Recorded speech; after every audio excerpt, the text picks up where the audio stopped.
My name is Kelsey Postel, and for my teaching session, I'm covering the topic of childhood obesity. This lesson is the second of 3 sessions. The first session covered obesity as a disease and suggested preventative measures. In this session, we will be taking the first focused prevention method of nutrition.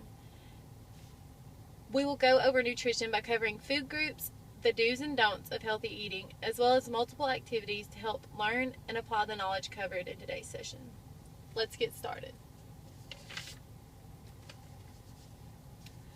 Objectives of today's session include being able to recognize healthy food choices, being able to list out and give examples of the different food groups covered in today's session, as well as create a healthy meal including all of those food groups. Before we begin talking about nutrition, I would like to take a few minutes to review what we have covered in last week's session. So let's think back about last week. Can anyone tell me what obesity is? I would expect answers to include things such as a description of the condition as well as potential health risk of being obese. What were 2 things you could do now to prevent obesity in the future? 2 things that should definitely be included in these answers would be nutrition and physical activity.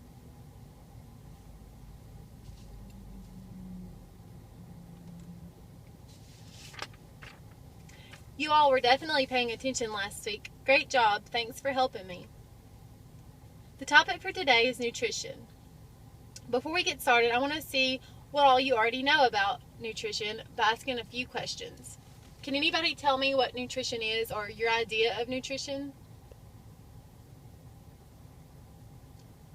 Why is choosing foods wisely important?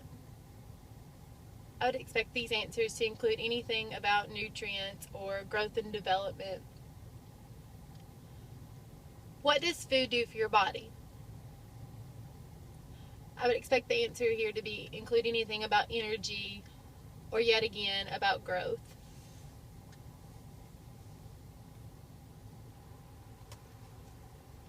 At this time, I would like for all of you to help me by taking part in our first learning activity. We'll be using a Choose My Plate handout that is a blank plate.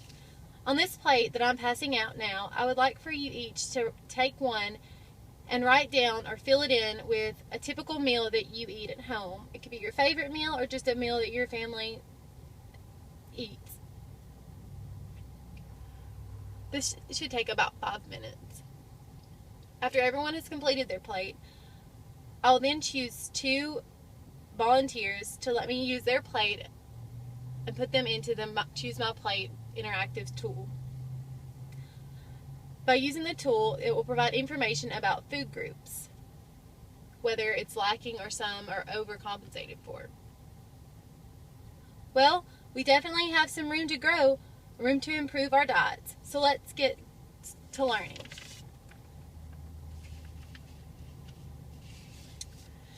This is the educational component of this session. Through a PowerPoint presentation, I would teach the children about the recommended food groups. This information would include categories of foods, as well as foods included in each group, and recommended daily servings.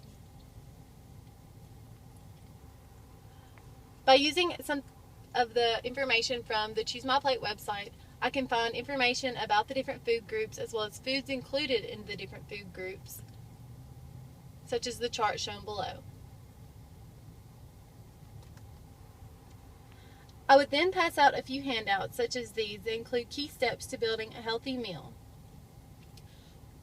The first handout includes tips for healthy meals, such as making the plate consist of half veggies and half fruits. Making sure you add dairy, using a smaller plate to control portions, and even trying new foods.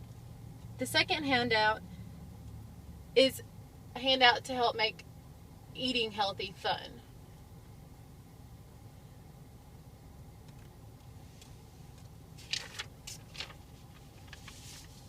At this point, students will have the opportunity to create a meal of their own in the Choose My Plate tool. This is an opportunity to get them familiar and involved in the process. All right, everyone, if each of you would take a seat at the desk, The Choose My Plate tool is already pulled up and ready to use. What I want you to do is to try your very best to create what you think to be a healthy, nutritious, well-balanced meal, using the knowledge we have learned in today's session. I would then work step by step with the students, demonstrating how to go through the process of choosing the different foods for the different groups until their plate is full. By the end of this activity, the information provided about the plate created will give them tips as to what they need to still work on.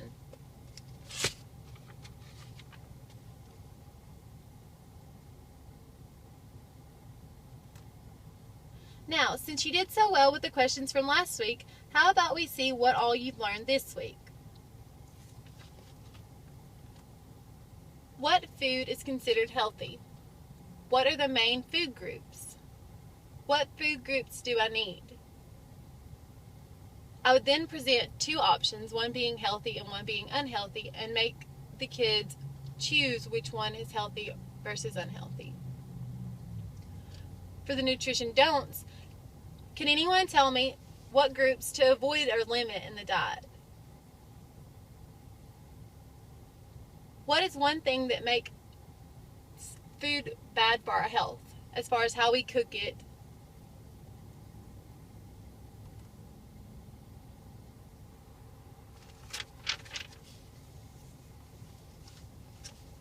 For this final group activity, we will be creating a meal together as a group. By presenting a plate that's the size of a table, drawn onto a dry erase board, students will have the opportunity to work together to create a healthy meal.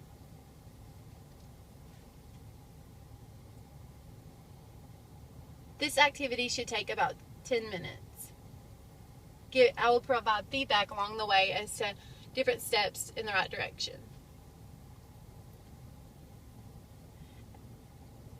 You all did such a great job today. Next week we will be focusing on our second preventative measure, physical activity. See you all then.